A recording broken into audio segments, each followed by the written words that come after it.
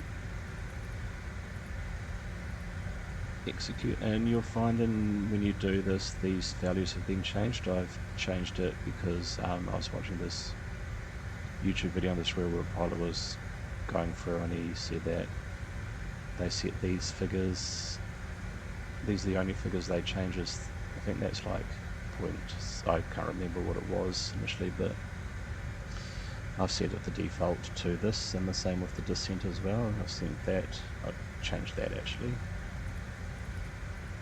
And if you want to change that data and whatnot, I don't know if that does anything, you go into defaults, and this is where I set the taxi fuel to the default 227, because that's what usually comes up in some brief. And you have changed the cruise speed and the descent speed. Those are the two values I have changed. So if you're wondering where to change these values to your default, like if you're predominantly going to be flying in the US and you just want to keep this at 18,000 feet, this is where you go to change it, but it's default anyway. But if you're in Europe, I think it's like 8 or like 5 or 6,000 feet is the predominant trans altitude. But yeah, that's where you go to change your figures. And then we come into here, and I just set this, so we got this like,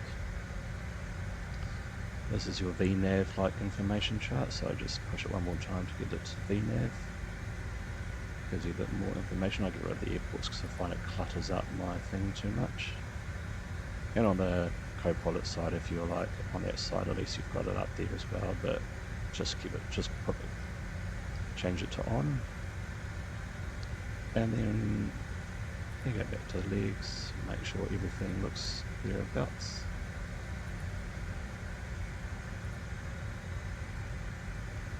Oh yeah, we'll put in our departure, our arrival too, because it's not going to change that much. So one left is what we're going to land on. We're going to use that as our transition point, Tannic, and then our smoker A is going to be our star. And execute. Make sure you always push execute, and it's predominantly this is where you'll find, what's the word I'm looking for, all sort of FMSs do have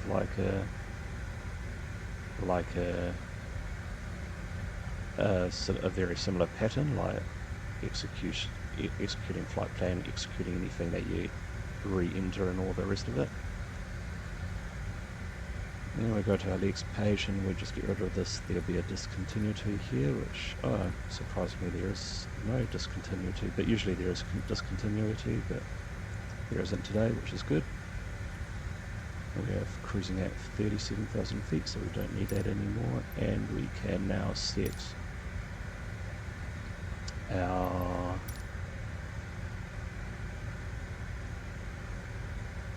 heading bug, which is going to be run rate 34, but we can be very accurate and go run rate and dial in 318. Let's go to heading and scroll it down to 318. Just simple things like that works if you hold it down and you drag it out, it works, but I hate using the decision height, especially if it's iEbook, because you're just scrolling, it won't let you like hold and drag, which is annoying. But other things like the altitude, it goes up really quickly. If you scroll it really fast, it flies up. But other things take forever to like, only just the DH really, the decision height is just an annoying thing. And I always find with Aerosoft products, these numbers or whatnot, thankfully I've got decent-ish eyesight, but I do find it can be quite hard to read sometimes. So 37,000 feet, which is our cruising altitude.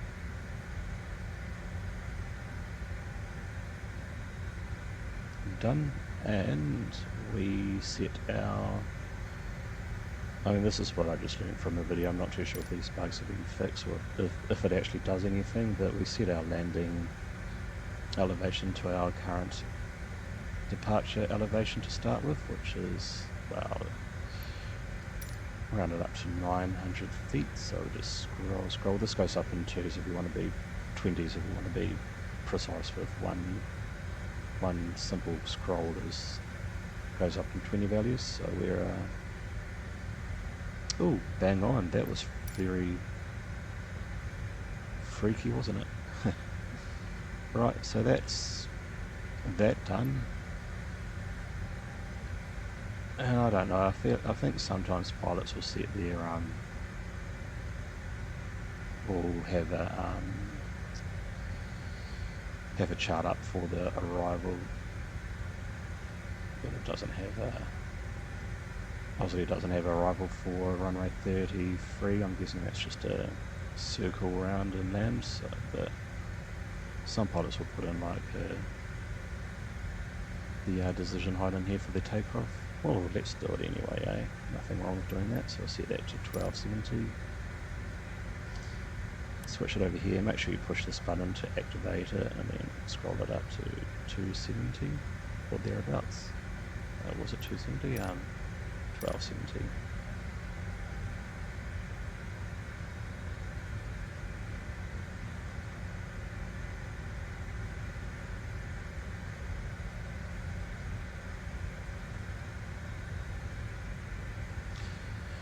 And that's pretty much our, what we do is we're going to use flaps 8 for, actually we might use flaps 20, because this runway's a bit short.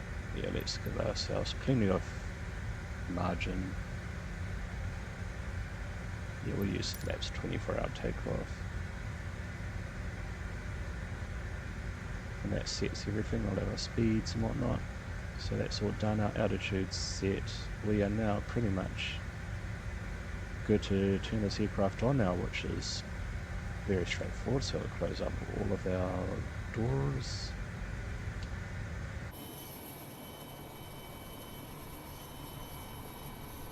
I could imagine these aircraft, I've seen them in like Berlin and a few Germany ports when I've been in Europe, and it must be quite a tight fit getting in there and loading up these aircraft.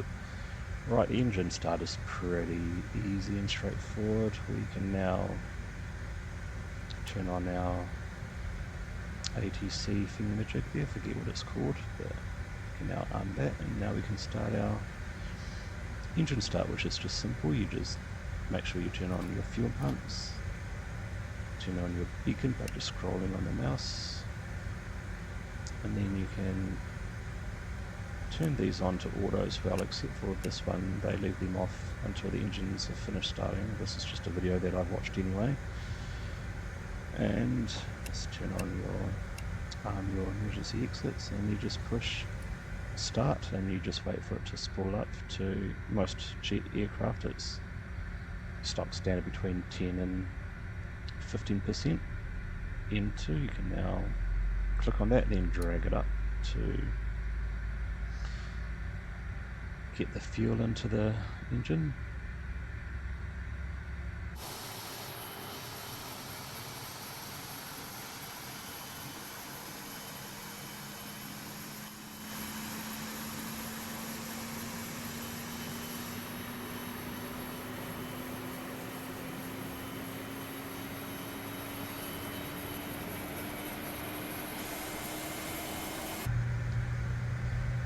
And once that sort of, you're waiting for this one to really take off, and when it stabilizes, you can start engine number 2. But when you hear that beat, that's in this aircraft, there's like different sounds that you can like listen out for. That's one of them. We're not too worried about waiting for any more stabilizing. This is just, like I say, for those of you who want to get this aircraft up in the air and with the least amount of information, this is how you do it.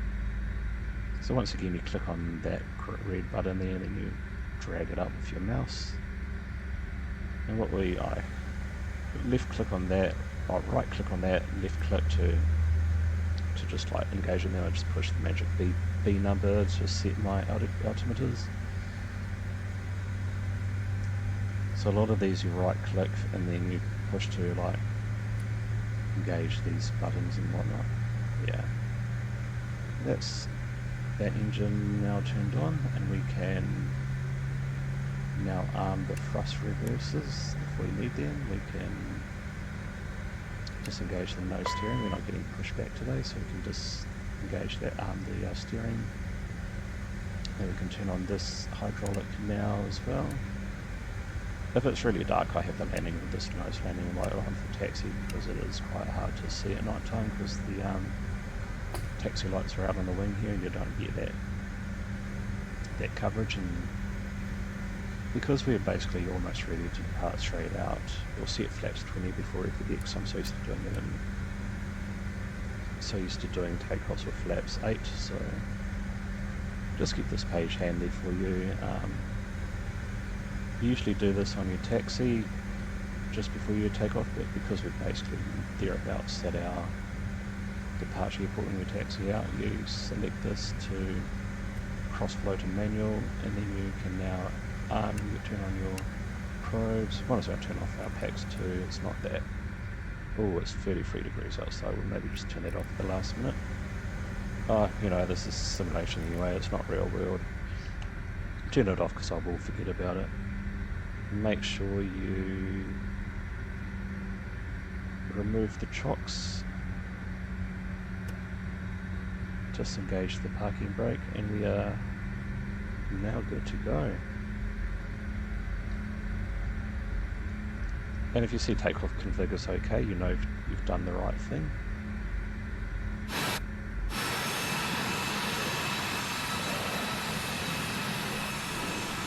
I really do like the CRJ, it's really beautifully modelled, and the systems is enough to make it a decent aircraft. It's stuff that I'm not really bothered about, but for lots of people out there, there are just simple systems that are not working at the moment, which is fair enough. We paid big money for this when it first came out, so you do want everything to be working. Right, we are coming up to our runway now. We can now turn on our landing lights. I notice most pilots, they just turn them on when they're lined up, but we can turn off our APU as well, because no doubt we'll forget, because it's just us and the two cockpit aircraft. So it's about being realistic but also being practical too, with, you know, like especially when you're flying by yourself in an aircraft which is usually always flown by a two-man crew.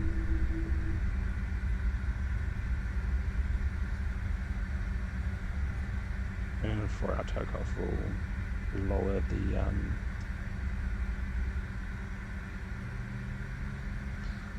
the HUD heads-up display.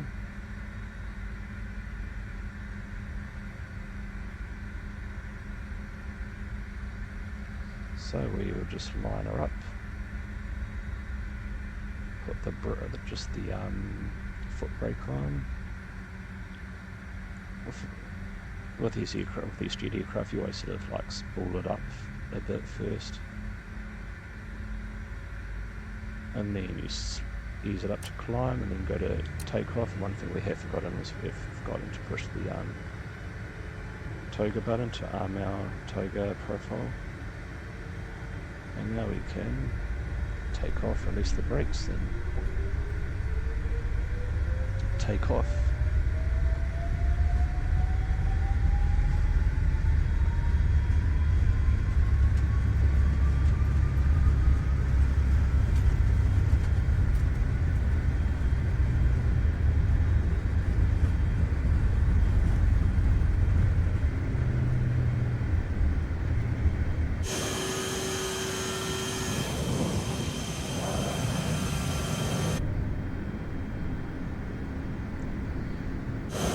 Forgive me for my roughness, but I'm just giving you guys a nice view outside to sacrifice by a nice smooth takeoff.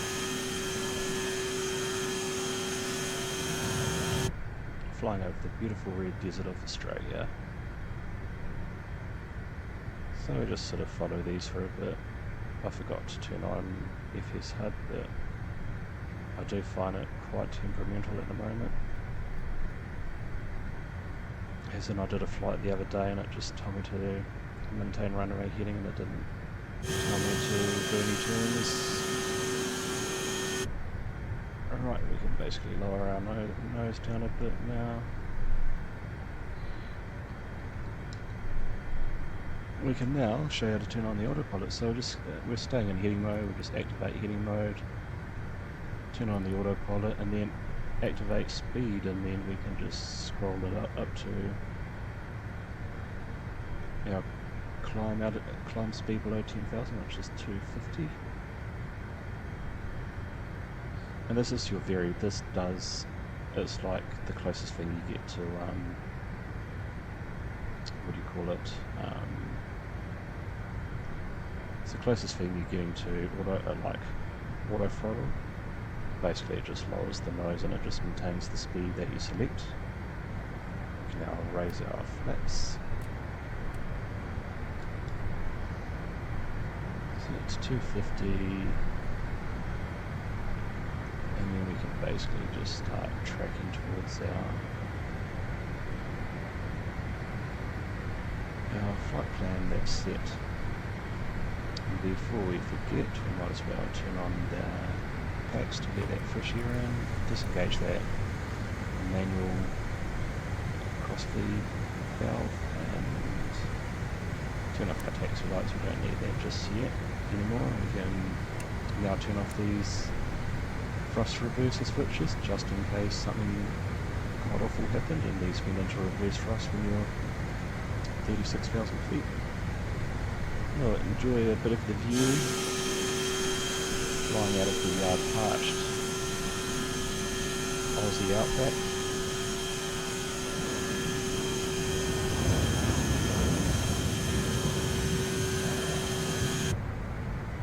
They are definitely a certain breed out here, that especially these miners that are, I mean, they are your unsung hero. They do such hard work out here in the harsh climates that is the Australian outback. You can't see any mines around here, but they're probably new ones or ones that are not really shown in the graphics. But we're now above 10,000 feet. We can now just push B, it's just easier, sets it to 13, sets both into 13 to standard, and then we can now increase our speed to 290, which is our climb speed. Also just sharpen this up a bit. Actually what we can do is we can just go direct, so we go to this direct inlet page and we'll just select on that, execute, and go to nav, and that should just follow that out to that next waypoint. Turn off our landing lights as well. Release the cabin. I just put it to auto, just in real life. I'm guessing auto is just like when it gets turbulence, that it must just engage automatically. I don't know, but we can now release the passengers, and that is basically it for the climb. So we will do my classic warp speed. What I'll do is I'll get FS HUD turned on and I'll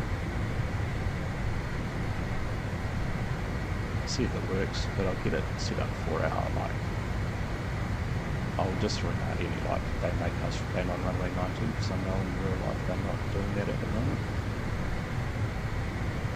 And I find it's a bug in this, if you try to change your stars, and when you're setting this flight plan up, try and do it all in one go, try and not make any mistakes, because it is buggy in that regard. If you make a mistake, it's a nightmare with all these random issues and whatnot.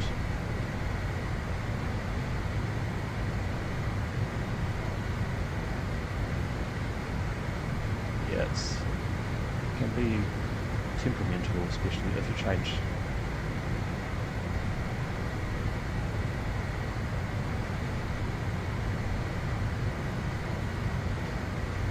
Yeah, especially changing your stars, I find sometimes when you change it, it just messes up the whole thing. But yeah, if you want to increase your range, you just scroll this up to increase your range out. And what we'll do is we'll just leave it at that for now. I'll try and find a good view for you guys to enjoy the, I might just do it outside view and we'll just enjoy the, oh, one thing I have forgotten to do is put this back to climb mode, and that sets the climb mode. And we can now go outside and enjoy the plane, enjoy the scenery.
Right, I'm back guys, we're coming up to our top of descent, so we'll probably start. That looks quite cool, those lakes down there, but we'll start getting ready for our approach, so we will set our descent. What I'll do is I'm going to mute that FS HUD. We'll set our landing elevation, which you can do at any point once you've taken off from your aircraft and you're taken off from the airport. Well, I do that anyway, just to. But we'll set it to 20. We'll just run it up to 20 feet. So we'll do that now. Scroll all the way back down. Oh, I forgot to. Oh no, there's something else. For a moment there, I thought that was the passenger seat belts. 240.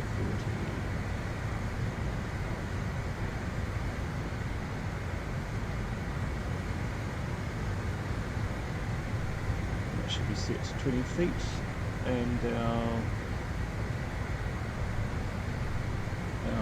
MDA is 220, so we can dial 220 in.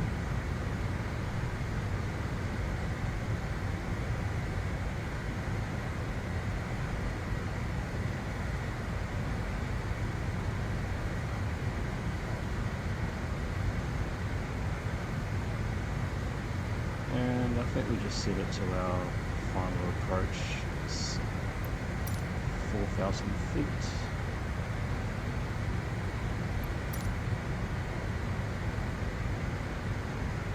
So we're gonna, my last video we did with this when we were in Western Australia, we used that button there, the speed, the speed control.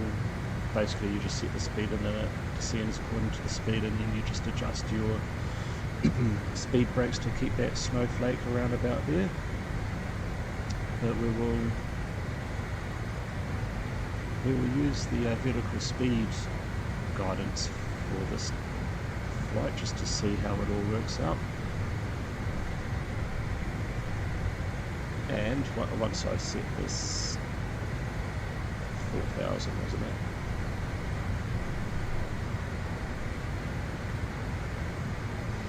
And once, next time we'll show you how to use this VNAV, which is quite handy if you are not wanting to get too in depth with systems and what you're trying to, you know, just having that just takes a lot of ease into this flight, into flying this aircraft. But to have that visible, I think you need to come into this page here.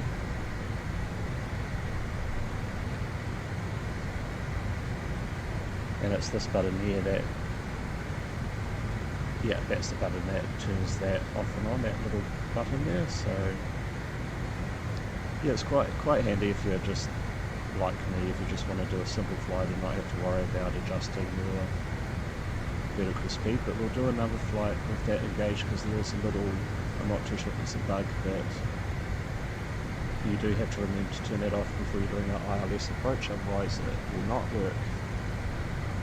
And I've been there a few times when I've tried to engage the ILS, and for the life of me I don't know what's going on, and then I realise it's because this VNAV button is still engaged.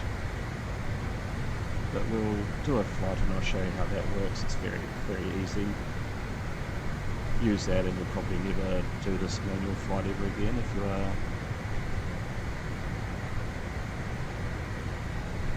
are like me and likes to do everything sort of easy-ish. But yeah, that throttle setting, that's, I might just adjust it to that speed there. It's the manual speed, because it's holding quite nicely at that speed. I can never get it to sit perfectly at semi-7. Yeah, as you guys can see now, we are approaching the storm. Approaching what is left of the cyclone. Be interesting to see how much rain there is in Brisbane.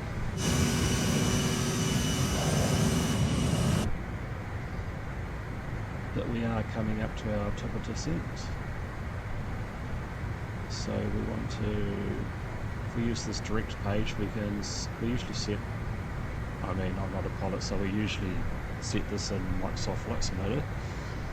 The pilots usually set this to the, I think to the lowest waypoint on this page, so we'll set that to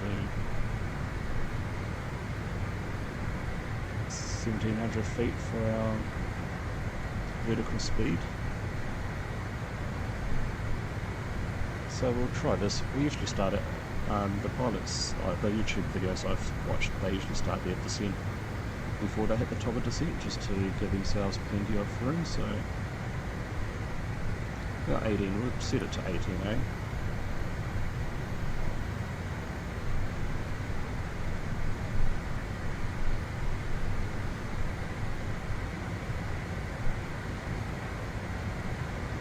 And then we just use our manual throttle just to keep it thereabouts at Mach 0.77, and once we hit that top of descent, that snowflake will appear, and we just adjust the vertical speed accordingly, so it's that snowflake sits right on the horizon there.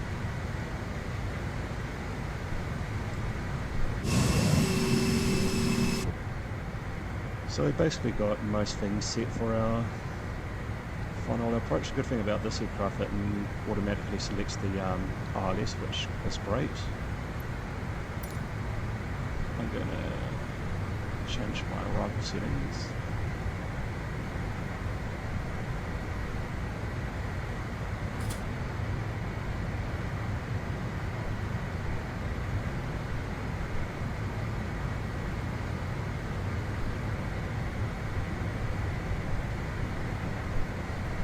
So I'll just increase the, see the snowflakes come alive, so we can now increase the rate of descent just to get it back on profile, like so, and we can, now we've gone below our max speed zone, which is what I'm calling it. I can now set this to 320. I'm going to reduce the sim rate too, because it's going to get a bit too full on. And yeah, we'll just fly it at 320, slowly reducing the range of this so it's not so much of a cluttered mess.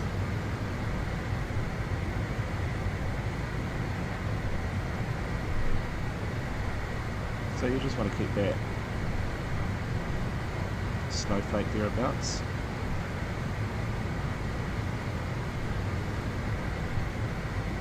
And to reach the correct altitude at land 9, we sort of suggest to be around about 21, which is what we're doing. Maybe a little. For some reason, I'm sure the YouTube tutorial where I was said to use this one, but by the looks of it, this what we're doing here is 2100 feet per minute. That sort of seems to be keeping on profile a bit. We might just increase that a bit more. I'm not a pilot, so my jargon I'm talking about probably does not make sense if you are a real-world pilot watching this, but if you're an amateur like me, it will make sense to you guys.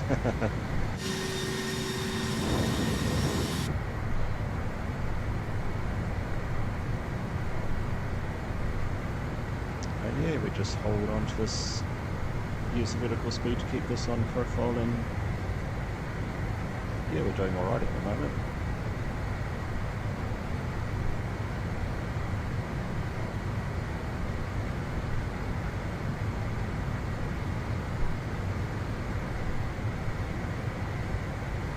I think in real life there'll be lots of turbulence, so we'll just turn on the seatbelt signs.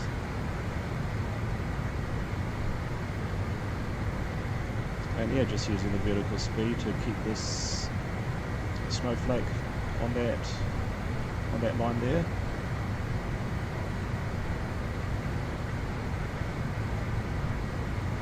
And it looks like we are doing alright. So yeah, it's a combination. You either use vertical speed or the indicated airspeed with the use of the speed brakes to and your descent, it's up to you. I think it's very split in the pilot world. Both use either or, but as long as you keep that little snowflake thing on that white line there, you're on profile, which is what you want. And you also want to sort of use this banana thing here, like when we turn, you'll see that will sort of come across here. You sort of want to, as long as that banana thing's not all the way out here, you sort of know you're doing alright. I might just decrease my rate of descent just a little bit, and we'll set this to 250 because we'll be coming up to our speed restriction soon.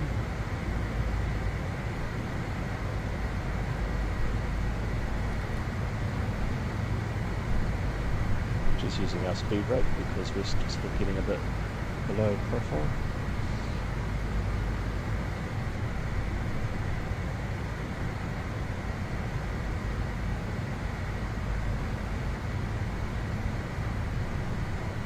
Yeah, but we're doing relatively okay at the moment.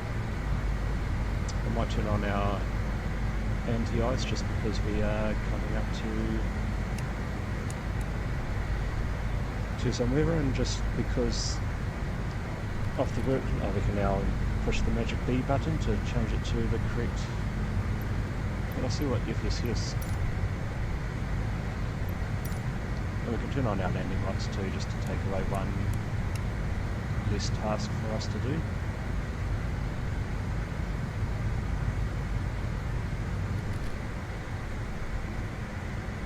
We're basically descending at idle frost, which is, and because that snowflake's getting a bit high now, we can just reduce our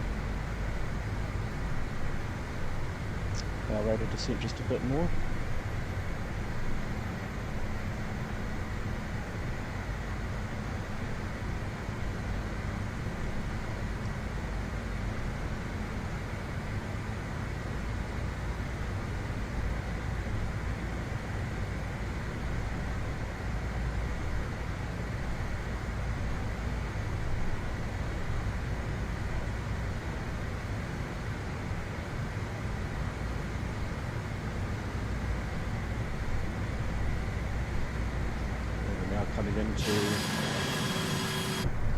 Coming into the scene of the crime out there. Just using a bit of speed brake, we're pretty much at idle. Oh, we're not at idle frost, we'll just reduce our thrust a bit more.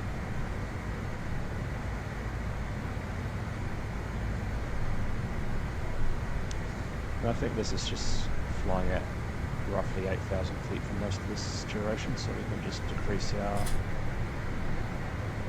vertical speed just a bit, ease it off a bit.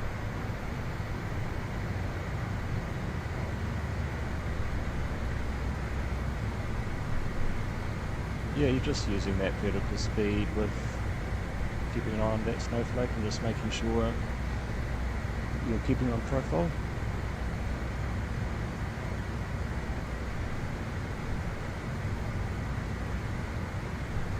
It's actually, I mean, this is not real life weather as such, but it's looking not too bad out there. And now we're outside air temperature is above 10 degrees. We can now turn off the anti-ice equipment. Just decrease our rate of descent just a little bit more, just to bring that snowflake back in a bit.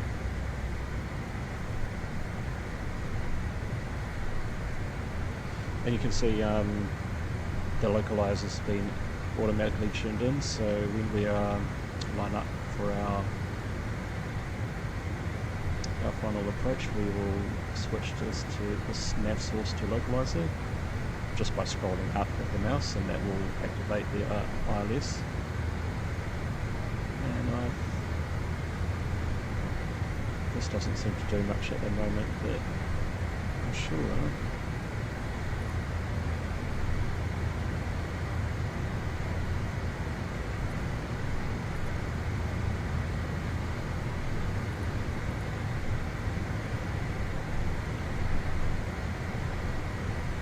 sure that course button will automatically sync to the to our final to that course number there. I'm not too sure. We might have to. I think we do have to adjust that, but we'll do that when we're lined up for the ILS. But at the moment, everything seems to be quite stable. We're tracking the VNAV quite nicely there. We might preset our speed restriction up there to 230, easing it off just a bit because we are going a little bit fast.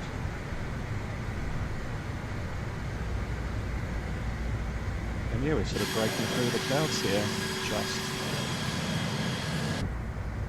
coming into Brisbane Airport, which is, if you like plane spotting, I think Brisbane Airport absolutely takes the cake for like the setup, the community, everything. It's got a great airport for great, beautiful big windows for looking at planes.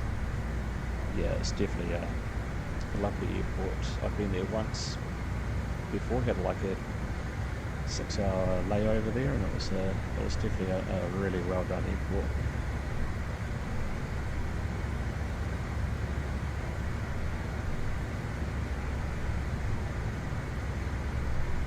Scrolling back the vertical speed just to keep it on profile. But yeah, apart from that, we're doing pretty good at the moment, which is good.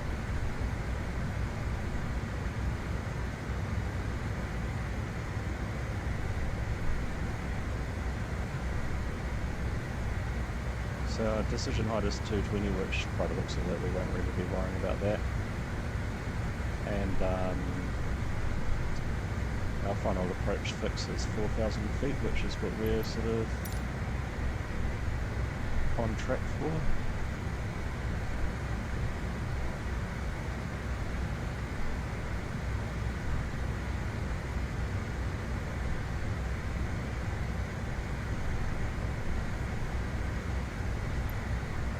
According to that, it says that restriction is 5,000 feet. But here it says above 5,000 feet or below 7,000 feet, so I guess we'll follow that, I guess.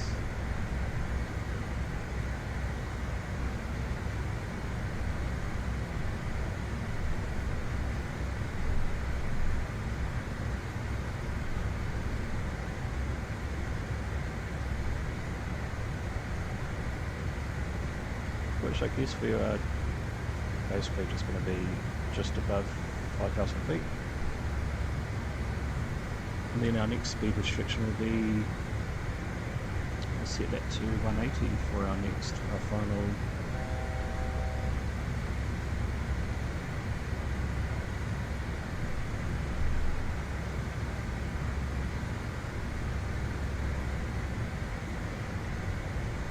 and we can now increase our rate of descent. We're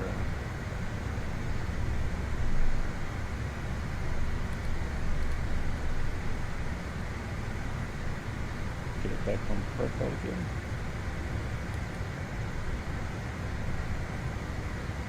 Using the speed brake a bit just to pull that speed back. Could actually go a bit more idle fast. And we're slowly coming up to our final, our 4,000 feet.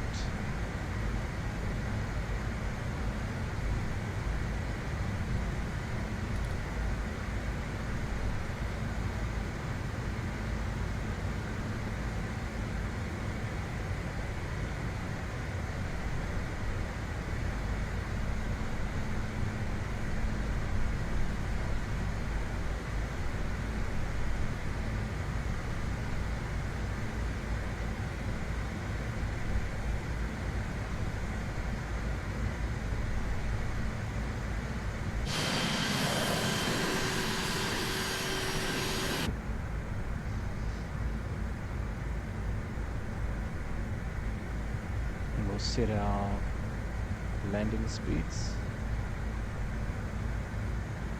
and once we get past this 185 speed restriction, we'll set our final landing speed to 36 just by pushing this button here.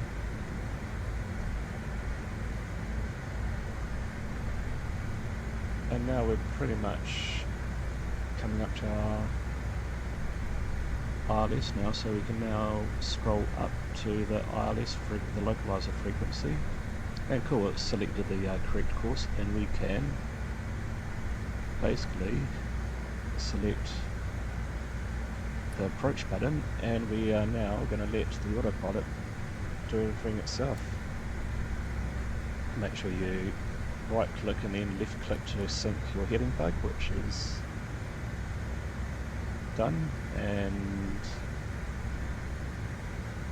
we will now start our descent. We'll see if this all works out.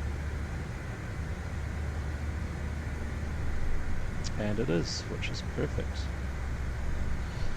Flying over the beautiful Brisbane city. When we get to 8 nautical miles, we'll lower our landing gear and whatnot, but we'll just sort of stay at this 180, because I'm guessing it is quite a busy airport, so they probably want to keep, I mean ATC in real life would set the speed and whatnot, but yeah. And that's good to see, that plane's go, I wonder if we will be coming onto oncoming traffic. We'll find out. It looks like we will be, which is, but yeah, we'll do this approach anyway, regardless of what the traffic's doing, just for a nice iconic approach over Sydney there. I might lower the landing gear just I'm not too sure if that's just a bit of a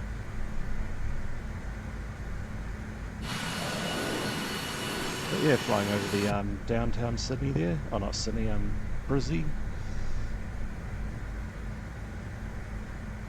Got quite a few impressive stadiums in Brizzy. What we'll do is we'll set out VREF speed now, and we'll just start slowing down the plane. But yeah, your classic skyscraper city there. That's where they play the cricket at the Gabba, mate, and then I believe that's Suncorp Stadium, which is, yeah, where they play the NRL, the big NRL games, and the old rugby union game. That looks like a helicopter pad. We'll definitely try and get the helicopter out at some stage and land on these buildings. But we should also focus on our approach. We can now lower the landing gear.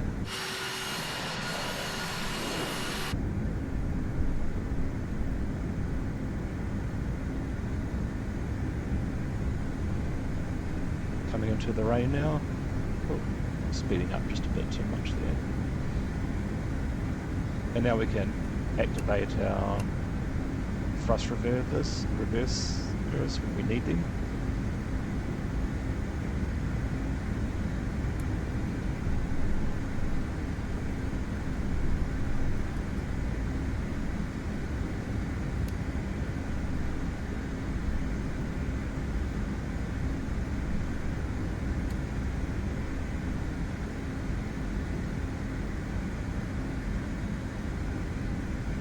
Now at full flaps,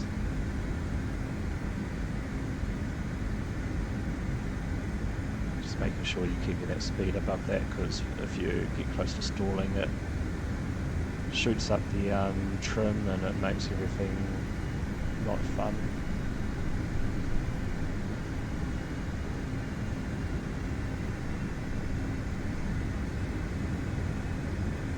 And hopefully this runway will come alive soon.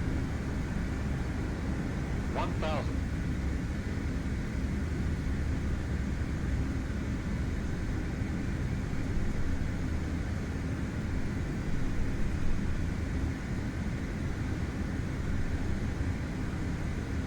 There's the runway there, I can see it in my sights.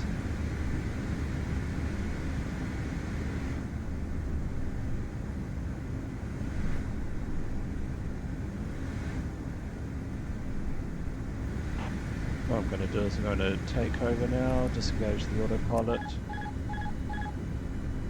500.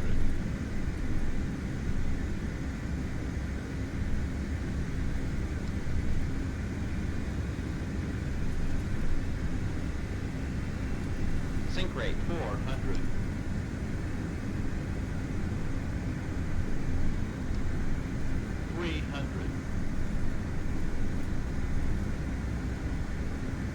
Sync rate.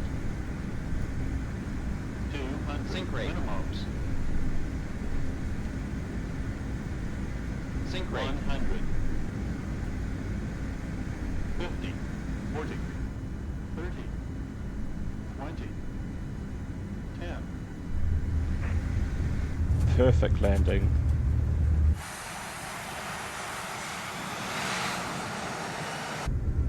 Just a little to the left, to the right of the runway there, but other than that, that's a perfect landing.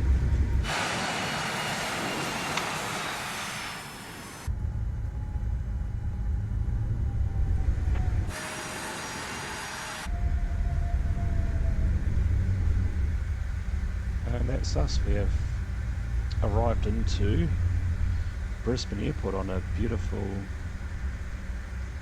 summer's wet and gloomy cyclone day. Can now turn off our landing lights, strobe lights, start our APU. Here we are arrived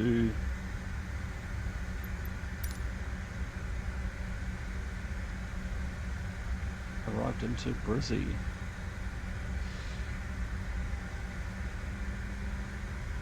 Now that we're finished landing, we can now disengage the thrust reverser switches, just in case we do something silly. And now we can start our taxi. I'm glad I did this flight actually. I like landing in these sort of, I mean it's not really it's not really shown correctly in the flight simulator like the turbulence and stuff, but still fun flying into this sort of weather and using your guidance systems to get you to within striking distance, and hoping that the weather's just enough for you to be able to carry out your landing. But here we are into Brisbane. I think that's all we need to do. We'll set this clock actually.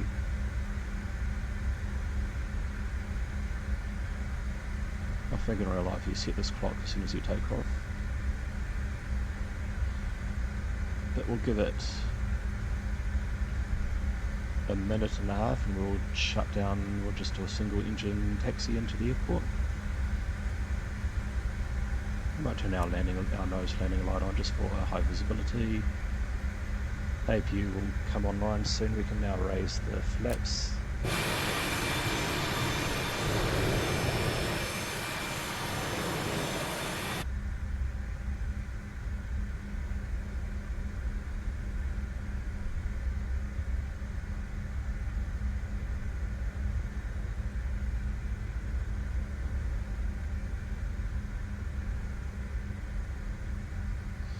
Lovely rainy day. I love landing in airports that are rainy like this, and I'm guessing in real life they would. Where is the switch?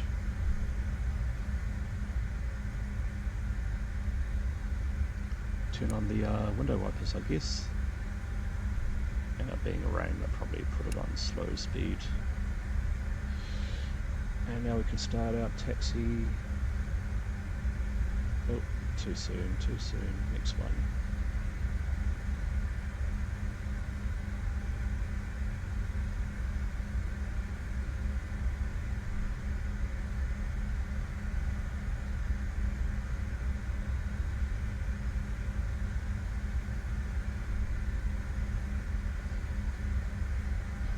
And the other thing we can do is we can scroll down back to the FMS page.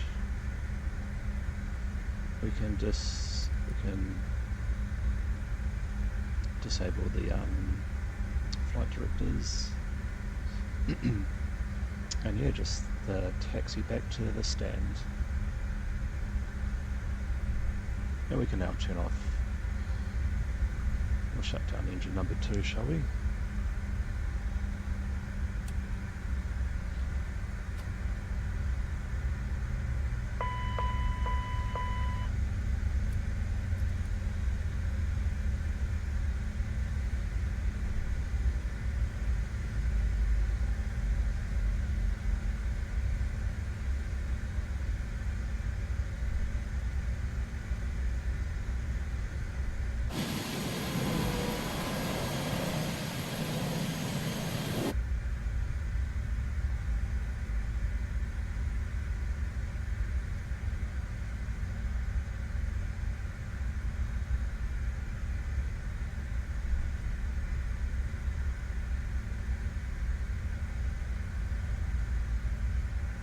see where this takes us, but I think where it's taking us is where the Virgin aircraft or the Alliance Air aircraft park.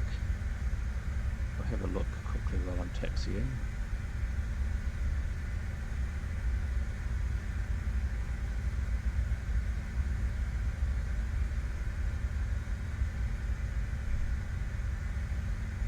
Yeah, the Qantas usually park around here, and then Virgin is this part of the terminal, so we're basically in the correct place, and I'll just zoom this in a bit more.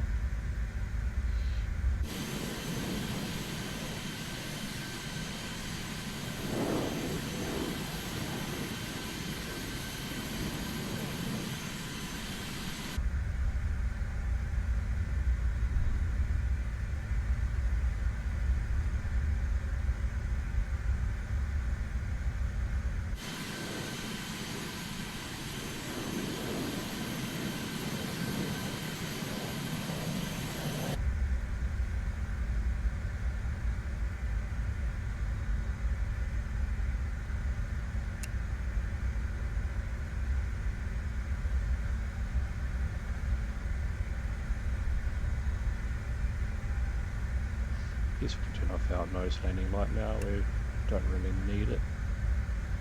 And I guess we can turn off our windscreen wipers now that the rain sort of eased off a bit.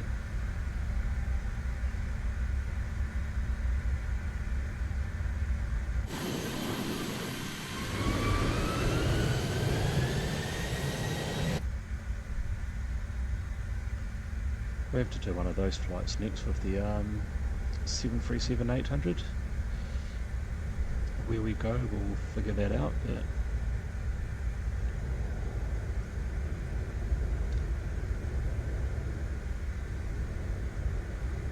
I mean, I've done flying into Queenstown so many times now, but we could do a Qantas to Queenstown flight and do the old RNAV RMP approach into Queenstown, which is a bit different with the 737s than it is in the Airbuses, so we can do that.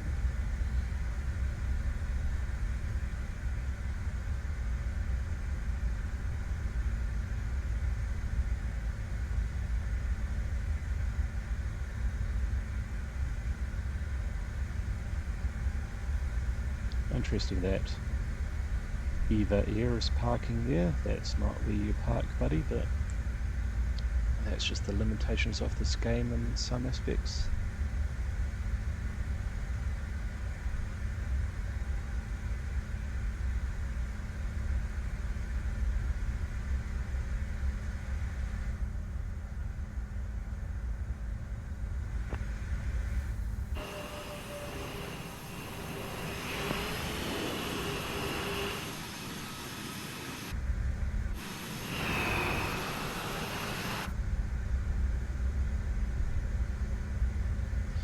I guess we can turn off our taxi light now. We are getting close to the terminal.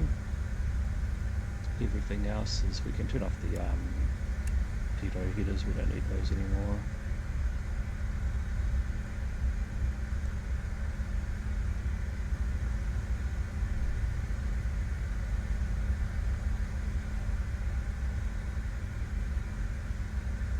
Yeah, Sydney, Brisbane Airport has 2 runways now. It's quite a, not new, but it's definitely over the last 2 or 3 years now that Brisbane's been a 2-runway airport. But for a long time it's just the solitary single runway. Especially being such, like, it's a very busy airport, it was quite a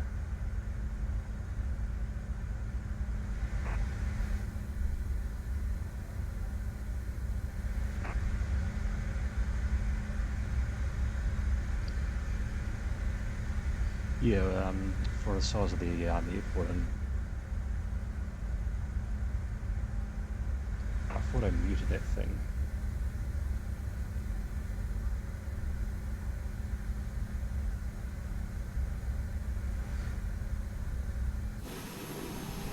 Sometimes it feels like this game has a mind of its own sometimes. But yeah, for a long time there, Brisbane was just a single runway airport.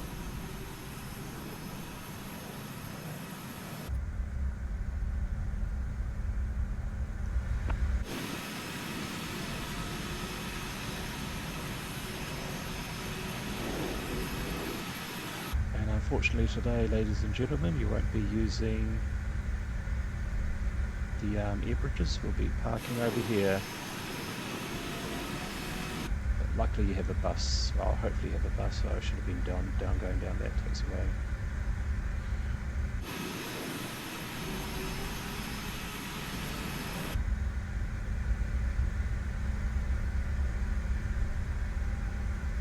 And that is our flight basically coming to a true end now. We'll just shut this down, ready for our next departure.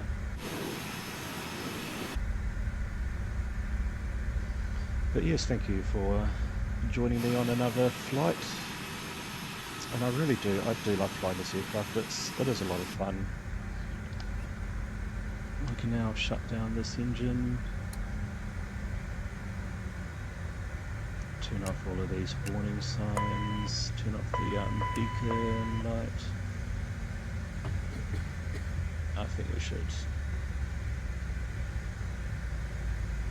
open up the plane first, so we can do that.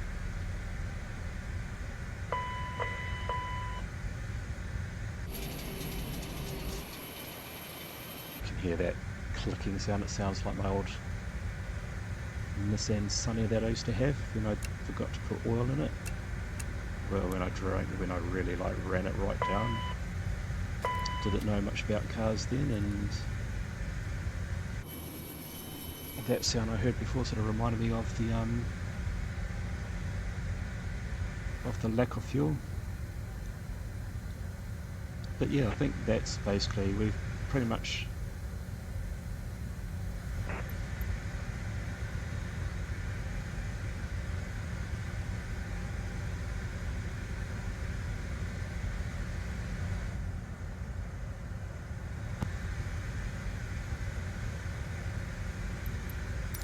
we basically got this aircraft out into a turnaround state. All of these switches are left off, windscreen is left on, and yeah, ready for our next flight. But for that we'll end this one, and thank you for coming along. It's been a lot of fun landing at this airport in what is the tail end of the Cyclone. Thank you so much, and we'll see you again next time.